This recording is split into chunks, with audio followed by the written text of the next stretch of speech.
Բադալյան, հաշվի առնելով այս ամբողջ գործընթացը, որ դուք նկարագրեցիք, այս փուլում ձեր հետագա քայլերը թե միջպետական, թե ներպետական, թե միջազգային գործընթացների առումով եւ այս համատեքստում եթե կան տեղեկություններ միջազգային գործընթացներից, Սամվել Կարապետյանի գործով, ինչ քայլեր են ձեռնարկվել, ինչ նորություններ կան այս առումով, հատկապես դեռ հունիսին, միետ ներկայացված Գինեի մասնագետից։ Մի բան կարող եմ հստակ ասել, գործընկերների հետ մենք մանրամասն քննարկում ենք ունենալու, թե ընդհանրապես, եթե այս գործի վարույթի շրջանակներում 53 քննիչներից բաղկացած քննչական խումբը իր գործողությունների մեջ, այսինքն անգործության մեջ փոփոխություն չունենա, մենք նորից գտնվենք դռնփակ, գաղտնի նախաքննության աբսուրդի պայմաններում եւ նորից ներկայացվի միջնորդություն կալանքը որպես խափանման միջոց երկարաձգելու վերաբերյալ, մենք ընդհանրապես քննարկելու ենք դրա վերաբերյալ մեր մասնակցության հարցը։ Մենք ընդհանրապես դրա դատական նիստի եւ այլն ընդհանրապես մեր մասնակցության հարցը քննարկելու ենք։ Որտեւ մի բան հստակ եմ ուզում ասել։ Հայաստանի Հանրապետությունում շատ բան տեսել ենք շատերս, շատ լրագրողներ ավելի մեծ փորձ ունեն, նման աբսուրդ չենք տեսել։ Նման աբսուրդ չենք տեսել։ 2023 թվականից Հայաստանի Հանրապետությունում կան խափանման միջոցների տեսակների բազմազան հնարավորություններ։ Դրանց համակցված կիրառելու հնարավորություններ։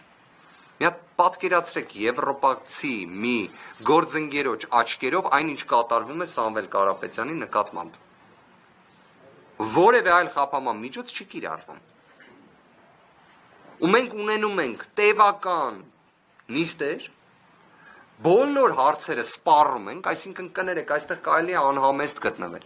Հիմա մեր գործընկերը Ռուբենը Հակոբյան ներկա չի, իր անունն էլ հստակ արձանագրենք։ Բոլորով դատական նիստի ընթացքում քննիչին թե հարցադրումներով, դատախազին թե հարցադրումներով, թե ներկայացվող տվյալներով, որտեղ մենք կարելի ասել 53 քննիչներից բաղկացած քննչական խմբից ավելի շատ գործողություն են կարողանում անել, կալանքի նիստի ընթացքում էլ այդ ամենը ներկայացնել։ Դրանից հետո եթե իդեպ նայում ենք քրեական դատավարության օրենսգիրքը ինչ է ասում է պետք է դատավարությունը լինի մրցակցային։ Մրցակցային տրամաբանությունը դա է։ Իսկ կողմերի հավասարության պայմաններում ո՞նց է ստացվում, որ այդքան բոլոր հնարավոր փաստարկները հերքելու պայմաններում բոլոր հնարավոր փաստարկները հերքելու պայմաններում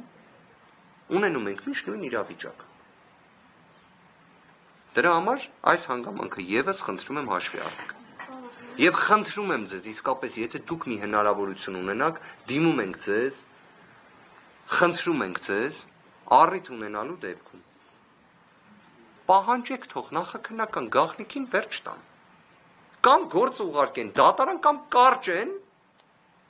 դրանով մենք իրավիճակի փոփոխություն ունենանք, հակառակ դեպքում, ոնց արձանագրեցինք գործընկերներով։ Հունվարին է լրանում այս խափանման միջոցի ժամկետը։ Քննարկման առարկա կդարձնենք, ընդհանրապես մասնակցելու ենք դրան թե ոչ։ Մենք մեր դիրքորոշումը ներկայացրեցինք, դրան հետո առանձին անդրադարձ կկատարենք։ Ես ձեզ բացահայտեցի մեր քննարկումների մի հատվածը, կներեք մի հատ նաև ստեղ լսենք։